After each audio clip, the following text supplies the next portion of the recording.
আজকের রেসিপি মরিচ মাছলি, দারুণ স্বাদে, কোনো রকম কথা হবে না।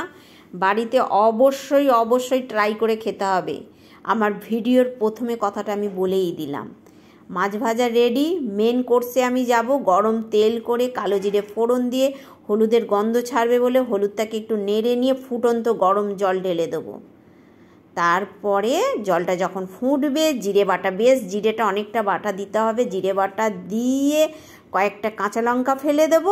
এরপর ঝাল হবে মরিচের, যে যেরকম ঝাল খাবে সেই মতন গোলমরিচ দিয়ে দিতে হবে। তারপরে আমি মাছ ভাজাটাকে দিয়ে দিলাম। বেশ করে আমি মাছটাকে ফোটাবো উপর থেকে, স্বাদ মতন লবণ দিয়ে। এরপর নামাবার সময় 1 চামচ সর্ষের তেল দিয়ে দেবো। কমপ্লিট হয়ে গেছে আমার মরিচ মাছলি। অবশ্যই বাড়িতে ট্রাই করতে হবে, আর ছোট্ট করে লাইক দিয়ে আমার পাশে থাকুন।